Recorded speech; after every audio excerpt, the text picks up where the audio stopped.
नमस्कार, बहुत बहुत स्वागत है आप सभी का। सुबह के 10 बजने वाले आप देख रहे हैं मारू राजस्थान। आप सबके साथ मैं हूं प्रियंका राय। बुलेटिन की शुरुआत बड़ी खबर के साथ करते हुए जयपुर से बड़ी खबर है। प्रधानमंत्री नरेंद्र मोदी और फ्रांस के राष्ट्रपति इमैनुअल मैक्रों के दौरे की तैयारियां पूरी कर ली गई हैं। दोपहर 2:30 बजे दोनों नेता जयपुर पहुंचेंगे और दोपहर 3:15 पर आमेर किला देखने जाएंगे पीएम मोदी और मैक्रो। जयपुर में पीएम मोदी और इमैनुअल मैक्रो रोड शो भी करेंगे, जिसे भव्य बनाने के लिए बेहद ही खास तैयारियां कर ली गई हैं। फ्रांस के राष्ट्रपति मैक्रो और पीएम मोदी आज जयपुर पहुंचेंगे। 2:30 बजे का वक्त जब दोनों जयपुर पहुंचेंगे और उसके बाद कई अलग अलग खास कार्यक्रम में पहुंचेंगे, कई जगहों का दीदार करेंगे और रोड शो भी करेंगे।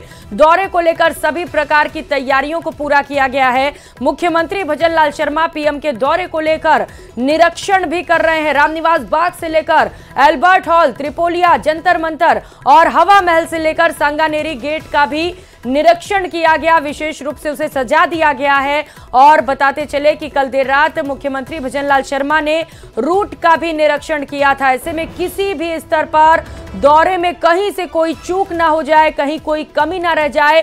ऐतिहासिक दिन को और भी ज्यादा खास बनाने के लिए खुद मुख्यमंत्री भजनलाल शर्मा इस दौरे की तैयारियों में जुटे हुए हैं, जहां पर वो सबसे पहले बैठक करते हैं और उसके बाद रात को निकल जाते हैं।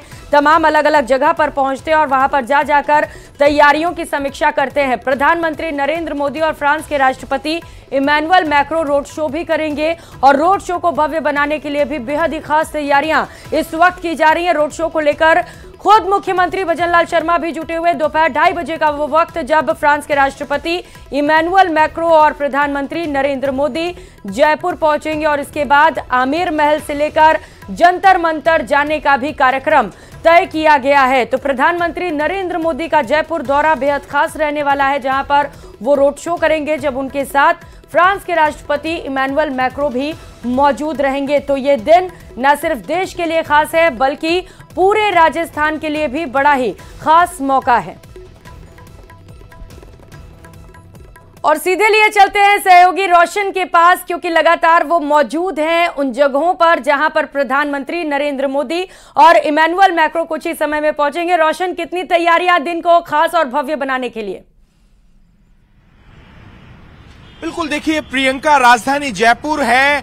प्रधानमंत्री मोदी और जो फ्रांस के प्रेसिडेंट हैं इमैनुअल मैक्रोन, उनके स्वागत के लिए पलक पावड़े बिछाए हुए तैयार हैं।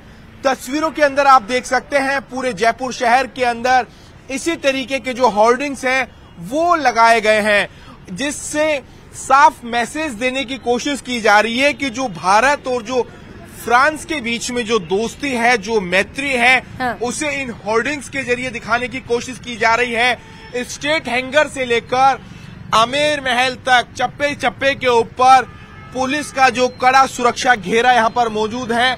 पुलिस के जवानों ने मोर्चा संभाल लिया है और अब कुछ ही देर बाद में, यानी करीब 2:30 बजे, जो फ्रांस के प्रेसिडेंट हैं मैक्रोन, वो जयपुर एयरपोर्ट यहाँ पर पहुंचेंगे। कल जो दिल्ली में गणतंत्र दिवस के ऊपर वो मुख्य अतिथि यहाँ पर हैं। अभी इस वक्त हम मौजूद हैं गांधी सर्किल पर। आप तस्वीरों में देख सकते हैं कि किस तरीके से गांधी सर्किल को विशेष रूप से यहाँ पर सजाया गया है। यानी कहा जा सकता है कि स्टेट हैंगर से लेकर आमेर महल तक इसी तरीके से होर्डिंग्स और बैनर पोस्टर के माध्यम से सजाया गया है। मेरे सहयोगी अविनाश लगातार दिखाने की कोशिश कर रहे हैं। ये जेएलएन मार्ग का आप रूप देख सकते हैं। हर एक पोल के ऊपर इसी तरीके से जो होर्डिंग्स हैं, जो बैनर हैं, जो पोस्टर हैं, वो चस्पा किए गए। जब इधर से मैक्रोन निकलेंगे, जब इधर से पीएम मोदी निकलेंगे, तो वो भी कहीं ना कहीं देखकर जयपुर की जो विरासत है, संस्कृति है, उसे एक बार देखेंगे।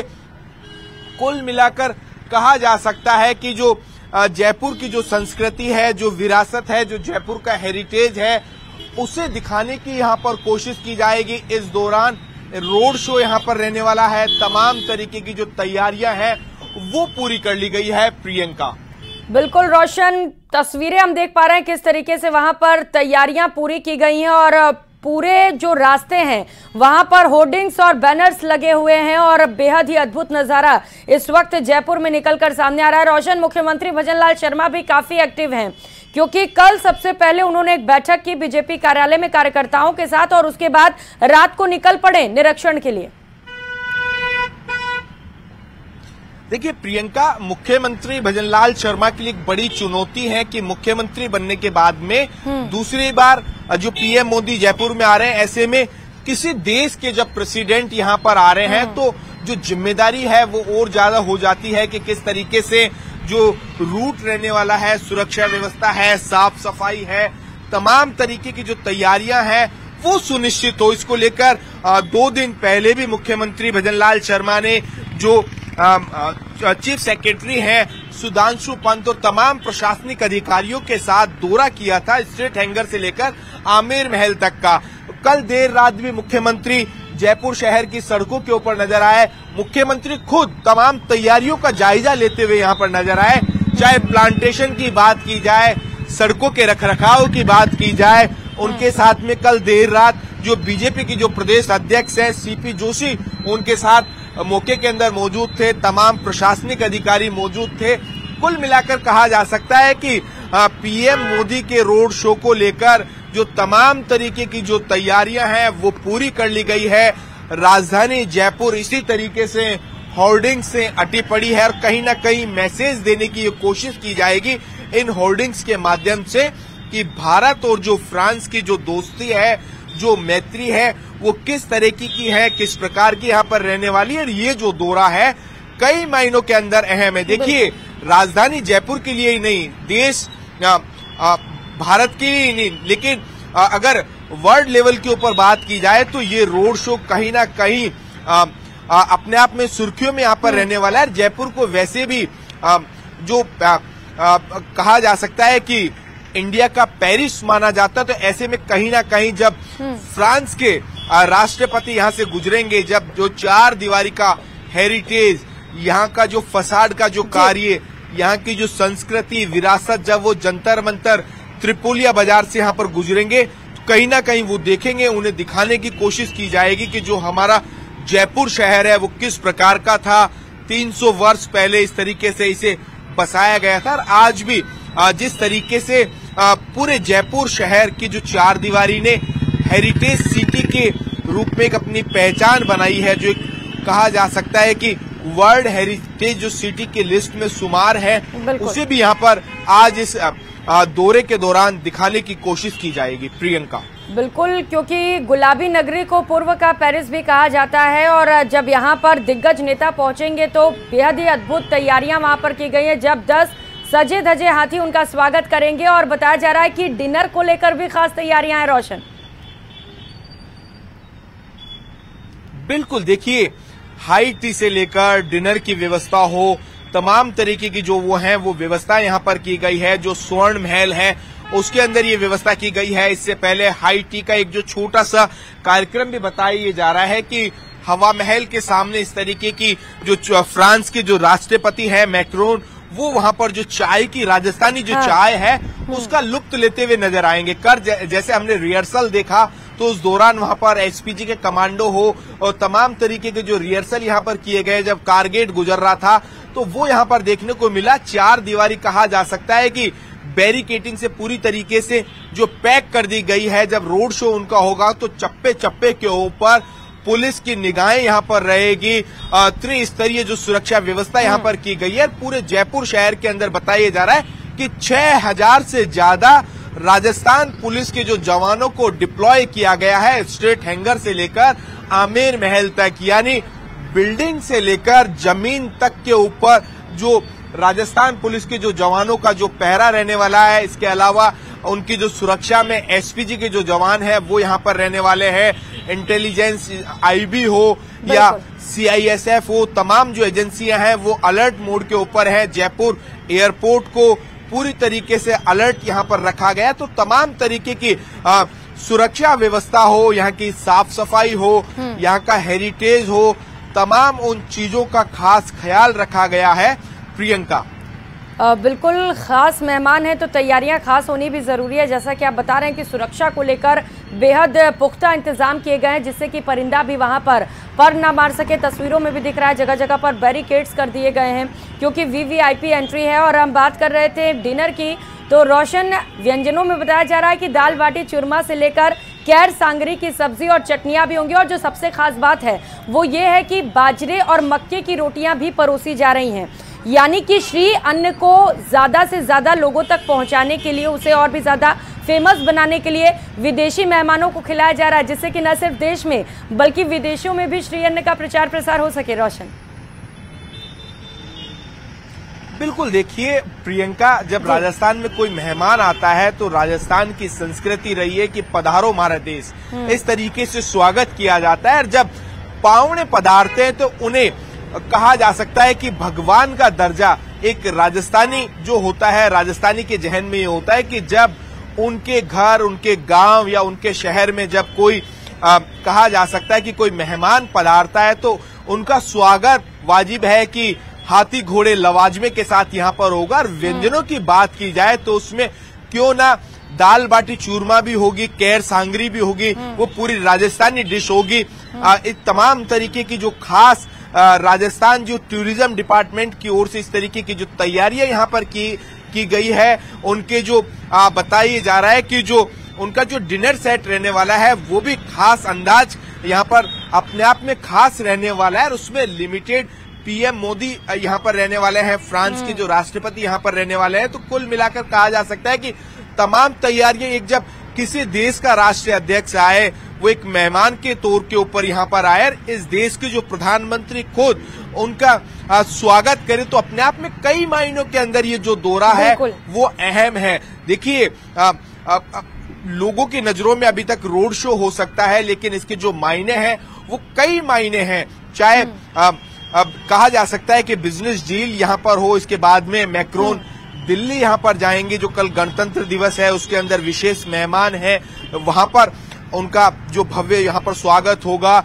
जो इंडियन फोर्सेज है उनकी जो तैयारियों को यहाँ पर देखेंगे, जो दिल्ली के अंदर जो परेड यहाँ पर होने वाली है वो यहाँ पर देखेंगे। तो कुल मिलाकर जब एक मेहमान जब इंडिया के अंदर आए, उनका स्वागत क्यों ना हो, उनके जो व्यंजन है, तमाम तरीके के व्यंजनों की बात की जा रही है। तो ऐसे सारे वो व्यंजन का एक जो मेन्यू है वो काफी लंबा चौड़ा कहा जा सकता है, जिसके अंदर दाल बाटी चूरमे से लेकर कैर सांगरी, राजस्थानी गट्टा, राजस्थानी जो चटनी है, तमाम तरीके की जो डिशेज हैं वो तैयार की गई है। जी बिल्कुल, डिनर भी खास रहने वाला है, हाई टी भी खास होगा, जब प्रधानमंत्री नरेंद्र मोदी इमैनुअल मैक्रों के साथ चाय की चुस्की लेंगे, और रोड शो भी बेहद भव्य रहने वाला है। चूंकि प्रधानमंत्री नरेंद्र मोदी जयपुर में राष्ट्रीय पर्यटन दिवस के मौके पर पहुंच रहे हैं, तो हेरिटेज संरक्षण का भी संदेश देंगे पीएम मोदी। और साथ ही साथ जब जयपुर का ये दौरा है तो राजस्थान विदेशों में भी प्रख्यात होगा और पर्यटन भी बढ़ेगा, तो निश्चित तौर पर यहाँ पर भी विकास और तेजी के साथ हो सकेगा। रोशन, ये पॉजिटिव मैसेज भी जाता है। बिल्कुल स्वाभाविक सी बात है, जैसे ही जयपुर शहर को हेरिटेज सिटी का दर्जा मिला, तो यूनेस्को से जैसे मिला, तो ये निश्चित है कि जो डेवलपमेंट की बात हो, जो जयपुर शहर की जो चार दीवारी है उसके रखरखाव का कार्य हो, जयपुर शहर को स्मार्ट सिटी का दर्जा पहले से ही है, तो ऐसे में जो डेवलपमेंट की बात की जाए वो सुनिश्चित होगी। टूरिस्ट की अगर बात की जाए तो जयपुर के अंदर जब इंडिया के अंदर कोई भी टूरिस्ट आता है तो स्वाभाविक सी है बात है कि वो जयपुर घूमने की इच्छा रखता है। जो जयपुर का हेरिटेज है, जो जयपुर का आमेर महल का जो किला है, यहाँ के जो विरासत है उसे देखने की कोशिश करता है। तो ऐसे में कुल मिलाकर वो दिखाने की यहाँ कोशिश की जाएगी। वैसे भी जयपुर शहर को जो कहा जा सकता है कि जो पूर्व का पेरिस कहा जाता है, ऐसे में जो पेरिस की जो झलक है वो जयपुर शहर के अंदर देखने को मिलती है। ऐसे में जो जयपुर शहर का इतिहास है वो काफी पुराना है, काफी लंबा है। यहाँ के राजा महाराजा, जो यहाँ के जो रजवाड़े हैं, वहां से लेकर जो अब तक का जो इतिहास है वो दिखाने की यहाँ पर कोशिश की जाएगी। वर्ल्ड लेवल के ऊपर इस तरीके के इवेंट होते हैं, जब फ्रांस के प्रेसिडेंट यहाँ पर पहुंचेंगे तो ये जो मैसेज है, ये जो कार्यक्रम है, ये जो रोड शो है, पूरी दुनिया के अंदर एक मैसेज देने वाला यहाँ पर होगा। ऐसे में जब जयपुर शहर की चर्चा होती है तो स्वाभाविक सी बात है कि जो जयपुर हो या फिर राजस्थान का जो टूरिज्म हो उसको चार चांद लगेंगे। ऐसे में जो इंडस्ट्री की यहाँ पर बात की जाए, डेवलपमेंट की यहाँ पर बात की जाए, तो इस तरीके के जो कहा जा सकता है कि जो समझौते होते हैं उनमें कहीं ना कहीं राजस्थान को एक बड़ा फायदा, बड़ा जो मुनाफा है वो भी आगे आने वाले समय में देखने को मिलेगा। प्रियंका, बिल्कुल राजस्थान को फायदा भी मिलेगा और जब प्रधानमंत्री नरेंद्र मोदी और इमैनुअल मैक्रो यहां पर पहुंचेंगे तो तस्वीरें भी देखने लायक होंगी, क्योंकि न कि सिर्फ कार्यकर्ताओं में बल्कि लोगों में भी जबरदस्त जोश है, उत्साह है इस रोड शो और इस कार्यक्रम और इस दौरे को लेकर। आप नजर बनाए रखिएगा। रोशन, बहुत शुक्रिया आपका तमाम जानकारियों के लिए। उदयपुर से मिल रही बड़ी खबर का रुख करेंगे। डबल मर्डर से सनसनी फैल गई है। जमीन विवाद में डबल मर्डर हुआ है। डबल मर्डर से स्थानीय लोगों में भारी आक्रोश दिखाई दे रहा है। तेज सिंह और सोनू गाचा की हत्या कर दी गई। हालांकि पुलिस ने अब इस पूरे मामले पर जांच पड़ताल शुरू की और लगातार हत्यारों को ढूंढने की कोशिश पुलिस की ओर से की जा रही है। पूरे मामले पर जांच पड़ताल की जा रही है। एफएसएल की टीम मौके पर पहुंची हुई है और पुलिस का दावा है कि जल्द से जल्द हत्यारों को गिरफ्तार कर लिया जाएगा। लेकिन जमीन विवाद में जिस तरीके से सनसनीखेज हत्या की वारदात को अंजाम दिया गया, इससे पूरे क्षेत्र में हड़कंप मचा हुआ है और लोगों में इस घटना को लेकर भारी आक्रोश है। लोगों की ओर से लगातार ये मांग की जा रही है कि जो आरोपी उन्हें जल्द से जल्द गिरफ्तार किया जाए और उन पर कड़ी से कड़ी कार्रवाई की जाए। तो बड़ी खबर इस वक्त की आपको उदयपुर से बता रहे हैं, जहां पर डबल मर्डर हुआ है। एक साथ दो लोगों की हत्या की गई है। जमीन से जोड़कर यह पूरा विवाद बताया जा रहा है, जिसे लेकर 2 लोगों की निर्मम तरीके से हत्या कर दी गई है, जिससे लोगों में खासा गुस्सा, आक्रोश है और जल्द से जल्द आरोपियों की गिरफ्तारी की मांग की जा रही है। सहयोगी कमलेश हमारे साथ जुड़ चुके हैं। कमलेश, क्या अपडेट? जी देखिए, बिल्कुल ये देर रात की घटना है। उदयपुर के बड़गांव थाना इलाके की घटना है और ये यहाँ पर जो है कि जमीनी विवाद को लेकर 2 दोस्तों की सामने गुट ने निर्मम हत्या कर दी और दोनों को जो कि शव रात को पुलिस ने जब सूचना मिली तो पुलिस मौके पर पहुंची है और दोनों को शव को एमडी हॉस्पिटल की मोर्चरी में रखाया। तो और जो परिजनों का कहना है कि पुराना विवाद चल रहा था, ऐसे में पुलिस की तरफ से कोई कार्रवाई नहीं की गई। सुबह भी पुलिस को कल सुबह भी इससे पहले रिपोर्ट दी गई कि उनके साथ गाली गलौज, मारपीट की धमकी दी जा रही है, लेकिन पुलिस ने किसी तरह कोई कार्रवाई नहीं की और देर रात को फिर से झगड़ा हुआ और झगड़े में दोनों दोस्तों की जो है कि सामने गुट जो है कि जमीन विवाद को लेकर हत्या कर दी। अभी फिलहाल दोनों के शवों को मोर्चे में रखवाया है और परिजन जो है कि मोर्चे में इकट्ठे हुए हैं। जी, लोगों की ओर से मांग क्या की जा रही है कमलेश? क्योंकि बताया जा रहा है कि घटना के बाद से ही लोगों में गुस्सा है और आरोपी जल्द से जल्द पकड़ लिए जाए, इसे लेकर क्या कोशिश है पुलिस की ओर से? बिल्कुल, देखिए लोगों में बहुत आक्रोश है क्योंकि परिजन कह रहे हैं कि पहले से विवाद चल रहा था। ऐसे में कल सुबह जब रिपोर्ट दी गई तो पुलिस अगर कोई कार्रवाई करती तो ऐसे में जो कि देर रात को इस तरह की बड़ी वारदात को अंजाम नहीं होता। अभी भी जो है कि जो मृतक है उनकी पत्नी ने हमसे बात की, उन्होंने बताया कि पुराना विवाद, लेकिन जो कि पुलिस ने इस तरह से कोई कार्रवाई करती तो ये हत्या नहीं होती। जी बिल्कुल, अगर पुलिस पहले ही एक्टिव होती तो शायद ये हत्या की वारदात को अंजाम ही नहीं दिया जाता। आप नजर बनाए रखिएगा कमलेश, बहुत शुक्रिया आपका तमाम जानकारियों के लिए। जयपुर से बड़ी खबर सामने आ रही है। पूर्व विधानसभा अध्यक्ष हरिशंकर भाभड़ा का निधन हो गया है। ये दुखद समाचार सुबह सुबह मिला। बताया जा रहा है कि कई दिनों से वो लगातार बीमार चल रहे थे। उपचार के लिए उन्हें अस्पताल पहुंचाया गया, जहां पर उन्होंने इलाज के दौरान दम तोड़ दिया। कुल 96 साल उनकी उम्र जब हरिशंकर भाभड़ा ने अंतिम सांसें ली, उनका निधन हो गया है और कुछ ही समय में अंतिम संस्कार किया जाएगा, जिसे लेकर तैयारियां की जा रही हैं। बताया जा रहा है कि कई दिनों से लगातार वो बीमार थे और आज उन्होंने दम तोड़ दिया। भाभड़ा 2 बार विधानसभा अध्यक्ष भी रह चुके थे और 1 बार के उप मुख्यमंत्री के पद पर भी रह चुके थे। तो राजनीति के क्षेत्र में भी अपूर्णीय क्षति, बेहद ही जमीन से जुड़े हुए नेता, लोगों के दिल पर राज करने वाले नेता। 96 साल की उम्र में भाभड़ा का निधन हो गया है और कुछ ही समय में उनका अंतिम संस्कार किया जाएगा। जो उनके चाहने वाले हैं अंतिम दर्शन के लिए पहुंच रहे हैं और लगातार वहां पर लोगों की भीड़ दिखाई दे रही है और कुछ ही समय में भाभड़ा का अंतिम संस्कार किया जाएगा।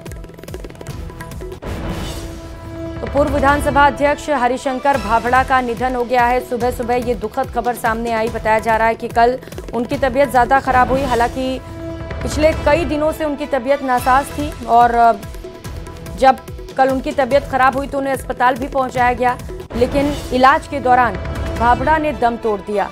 तो जयपुर से ये बड़ी खबर। भाभड़ा एक चेहरा जिसे हर कोई जानता है, बहुत सारे इनके चाहने वाले, बहुत सारे लोग इन्हें प्यार करने वाले हैं जो इस वक्त भाभड़ा के घर पहुंच रहे हैं और पूरा परिवार शोक संतप्त है। उन्हें ढांढस बंधाया जा रहा है और कहा जा रहा है कि राजनीति के क्षेत्र में भी एक अपूर्णीय क्षति है, बड़ी क्षति है, क्योंकि बीजेपी नेता सतीश पूनिया जी इस वक्त हमारे साथ जुड़ चुके हैं। सतीश पूनिया जी, अपूर्णीय क्षति, एक बड़े नेता आज हमारे बीच नहीं है। हाँ, निश्चित रूप से भारतीय जनता पार्टी परिवार नहीं, राजस्थान की जो राजनीतिक समाज है उसको बड़ा नुकसान है। बाबड़ा जी उन लोगों में थे जो राजस्थान के और भारतीय जनता पार्टी के शुरुआती दिनों में जिन्होंने नींव रखी थी और उसके बाद अपने कर्म से, अपने व्यक्तित्व से उन्होंने भारतीय जनता पार्टी को ऊंचाइयां दी, अध्यक्ष के नाते और उप मुख्यमंत्री के नाते। और सबसे बड़ी बात है कि विधानसभा में स्पीकर का उनका कार्यकाल, अध्यक्ष का कार्यकाल कई मायनों में याद रखा जाएगा। जो नया भवन बना विधानसभा का, वो उन्हीं के समय से उसकी शुरुआत हुई और सदन के भीतर जो कुछ मापदंड उन्होंने तय किए, जो आज भी अलग अलग सरकारें आती हैं लेकिन उनको फॉलो करते हैं।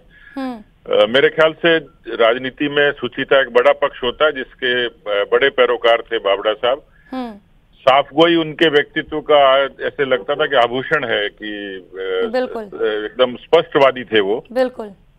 तो हम सब लोग भी व्यथित हैं, परिवारजनों को भी उनको हमारी तरफ से संवेदनाएं हैं, लेकिन आज की राजनीति में नए नौजवानों के लिए वो आइकन हो सकते हैं कि उन्होंने जिस तरीके से विपरीत परिस्थितियों में राजनीतिक शुरुआत की और अपने आप को एक अच्छे राजनेता के रूप में स्थापित किया।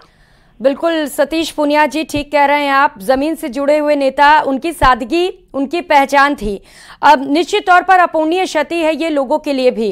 कोई किस्सा आप साझा करना चाहते हो पूनिया जी, जो उनके साथ आपको हमेशा याद रहे? देखिए, एक तो वो समय के बड़े मैं जो उनको समझ पाया, तो बाकी खूबियों के अलावा ईमानदारी के बारे में उनके बारे में कहा जाता है कि बेहद ईमानदार राजनेता थे और सादगी पसंद तो थे ही खैर, और काम से काम रखते थे। बहुत ज्यादा दिखावा उनके जीवन में नहीं था, लेकिन समय पालन उनसे कोई सीखना चाहे तो बिल्कुल, यदि समय दे दिया तो उसी समय वो बहुत ऐसे अवसर आए थे। एक दफे उनके साथ कोई कार्यक्रम साझा करने के लिए गया तो कोई बहुत बड़े नेता विलंब हो गए थे, लेकिन वो टाइम पर गए, उन्होंने कार्यक्रम किया और वापस रवाना हो गए। तो वो जो दूसरे नेता बुलाए गए थे उस समय सत्ताधारी दल के, तो उन्होंने कहा कि भाई मुझे जो समय दिया था मैं आ गया, मेरे अलावा बाकी समाज का समय भी बहुत ज्यादा इम्पोर्टेंट है। तो मुझे ताज्जुब हुआ कि उस मामले में कोई समझौता नहीं किया उन्होंने कि कोई दूसरा नेता आ रहा है मैं उसका इंतजार करूं। उन्होंने कहा भी मुझे समय दिया, मैं उस समय पर आ गया और अब मेरा काम खत्म हो गया। तो मतलब एक तो समय पालन और दूसरी साफगोई। बिल्कुल पूनिया साहब, समय का पालन करना कितना जरूरी होता है ये हर एक नेता समझता है। आप भी जमीन से जुड़े हुए ही नेता हैं पूनिया साहब, कुछ ऐसी सीख जो आपने बाबड़ा जी से ली हो?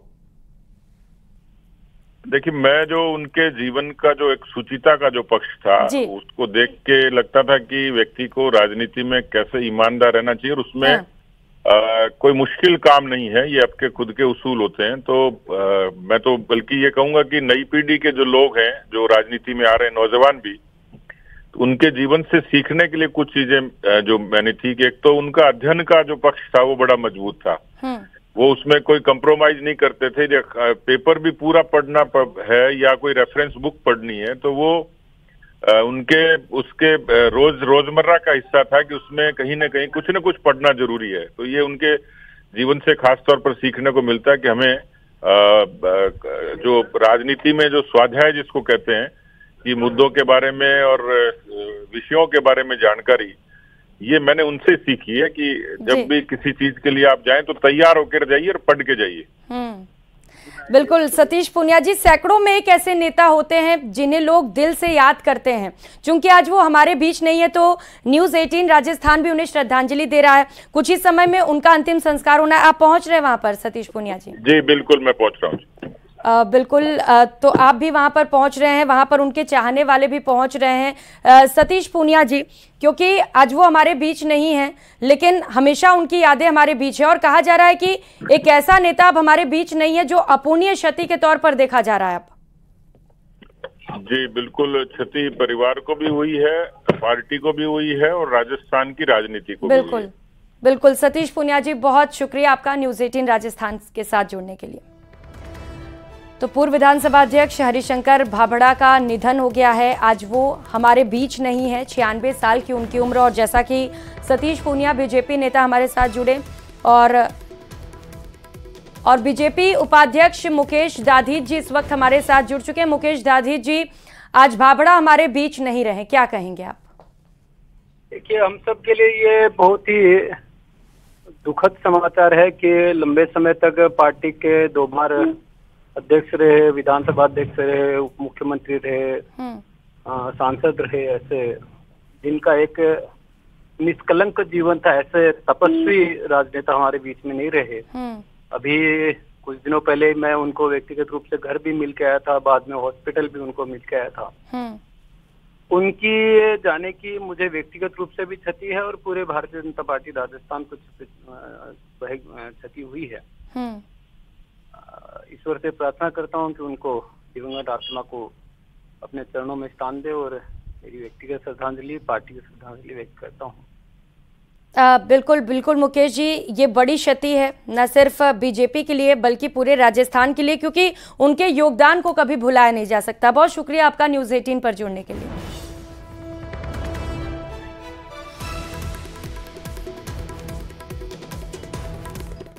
और फिलहाल यहाँ रुकेंगे एक छोटे से ब्रेक के लिए, लौटेंगे फौरन।